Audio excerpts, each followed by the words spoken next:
A highly anticipated government report on UFOs spotted by military pilots reveals that there have been close encounters, but we're still no closer to an answer of exactly what kind of encounter.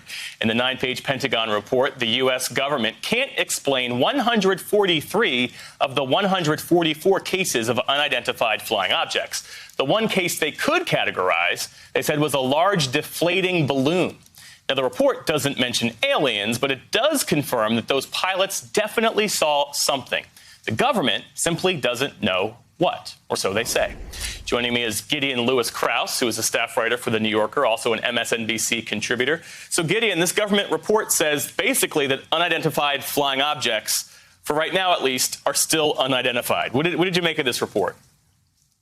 Right. So it gives us a bunch of different categories to think about what these UFOs or UAP could be. It says, potentially this could just be airborne clutter. It could be garbage. It could be plastic bags. It could be birds, or it could be our classified technology. It could be foreign classified technology.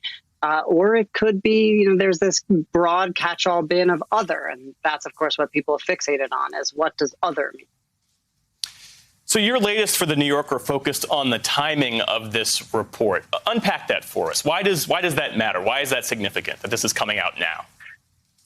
Well, it's coming out now because there's been a lot of pressure from Congress over the last 2 years, especially over the last year, to look into this, especially given the potential concerns about national security. If there is some alarming, prosaic explanation for these, if this does represent some foreign drone technology, clearly there would be serious implications. So there are national security concerns. And then, of course, there are also pilot safety concerns. It talks about 11 different close physical encounters where pilots felt like their safety was threatened. And, this report was not produced simply by this task force that was set up last summer. This was 17 different federal agencies had input into how this was put together. So this was clearly a broad multi-agency effort. So the government report was largely inconclusive, but have you, based on your own reporting, been able to get a handle on what these objects might be?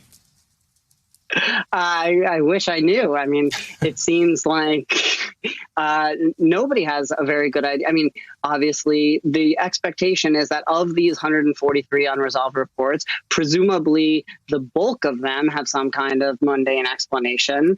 But the question is really getting to the 18 reports that they describe, or 18 incidents, rather, that they describe in this, that at least in theory, could be showing characteristics of flight maneuverability that we have a difficult time processing.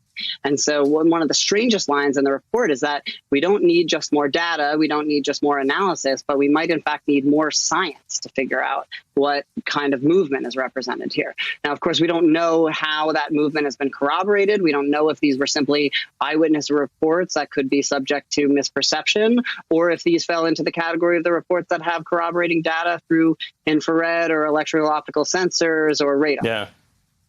All right. So suffice it to say, there are more questions than answers on this question of what these flying objects happen to be. Gideon Lewis-Kraus, appreciate your time as always. Thanks, Geoff. Thanks.